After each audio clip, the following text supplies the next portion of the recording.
Saint-Esprit, prends le contrôle de ta parole. Enseigne-nous et glorifie-toi par ta puissance. Au nom de Jésus-Christ. Quelqu'un dit Amen. Depuis dimanche, on étudie Luc chapitre 24. Et j'ai expliqué que toute la Bible est contenue dans Luc chapitre 24. Notre objectif ici est de comprendre pourquoi les deux disciples d'Emmaüs ont des problèmes pour voir le Seigneur. Tout simplement parce que le Seigneur n'est plus à l'état physique, mais à l'état spirituel. Jésus-Christ avant la résurrection et Jésus-Christ après la résurrection, c'est pas la même chose. Avant la résurrection, il le voyait. Après la résurrection, il ne le voit plus. Il faut que quelque chose soit fait pour qu'il voie. Et qu'est-ce que le Seigneur a fait? Il a commencé par la parole et il leur a donné le pain. Ils ont commencé à voir. Alors, nous on s'est demandé quel était ce pain. Dans le prolongement de l'explication, on a compris que le pain était l'alliance. On a compris que cette alliance n'est autre que la vie que Christ donne. Christ avant sa résurrection n'habitait pas en nous, mais après sa résurrection, il habite en nous. Donc il faut que cette vie-là entre en nous pour qu'on commence à comprendre les choses surnaturelles. Pour que notre mentalité commence à percer les mystères surnaturels. On a mis en parallèle ce qui s'est passé entre Philippe et l'eunuque éthiopien pour comprendre Luc 24. On a aussi mis en parallèle ce que Ananias a fait à Saul de Tarse avant que ses yeux s'ouvrent pour comprendre Luc 24. Alors, je vous avais promis que nous allons expliquer réellement ce que c'est que ce pain-là, cette alliance-là. Elle se manifeste comment? Elle se mange comment? Pour que quand on a des problèmes, on arrive à les vaincre. Pour que notre souffrance prenne fin pendant notre vie chrétienne. Donc les amis, notre objectif, ma mission et mon passage pendant ce séminaire, c'est d'amener quelqu'un à la fin de ce séminaire à ne plus avoir de problème. Je précise bien, les problèmes existeront toujours. Ça va vaincre les autres sauf toi. Demandez à votre papa et puis demandez à Bishop Gérard. Je suis un homme qui traverse de grandes épreuves. Mais il n'y a pas eu une épreuve où j'ai échoué. Parce que je connais l'alliance. Je sais comment l'alliance fonctionne. Je sais comment ce pain-là fonctionne. Parce que tu as le pain. Tu ne sais pas comment ça fonctionne. Tu le manges comment? Pour savoir comment ça fonctionne, pour pouvoir le manger, le digérer et avoir la santé que le pain la donne. Depuis que Dieu m'a ouvert les yeux, les problèmes arrivent, je les balaie. Les problèmes arrivent, je les terrasse. Les épreuves arrivent, je les terrasse. Les difficultés arrivent, je les terrasse.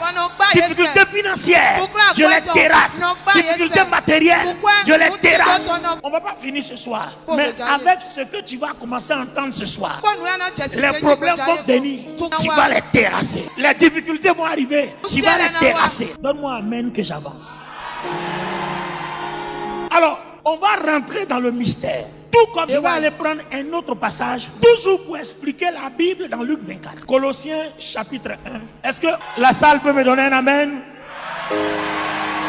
Vous savez pourquoi je vous aime? Vous êtes un peuple vivant. Tout ça révèle le charisme et le leadership de votre papa. Ça montre que vous êtes très bien enseigné, très bien éduqué, très bien cultivé. Est-ce qu'on peut acclamer Dieu pour le ministre de l'Éternel?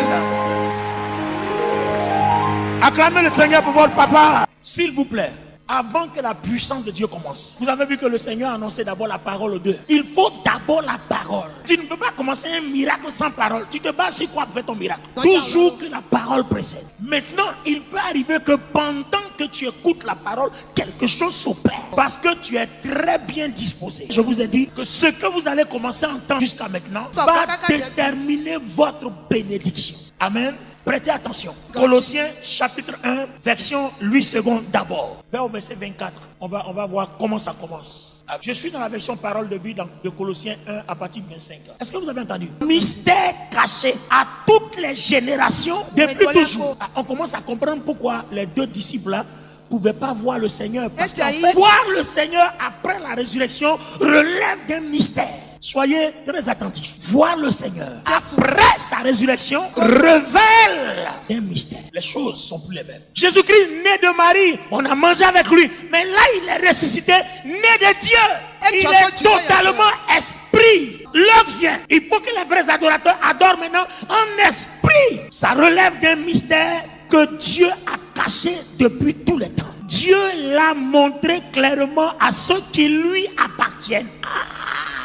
Tu as vu ce que Parole de vie ajoute? Donc ce mystère-là, si tu n'appartiens pas à Jésus-Christ, tu ne peux pas comprendre. J'aime le calme dans la salle. Ce mystère-là, si tu n'appartiens pas à Jésus-Christ, c'est-à-dire un intellectuel ne peut pas comprendre, un président ne peut pas comprendre, un député ne peut pas comprendre, un ambassadeur ne peut pas comprendre, sauf s'il appartient à Jésus-Christ.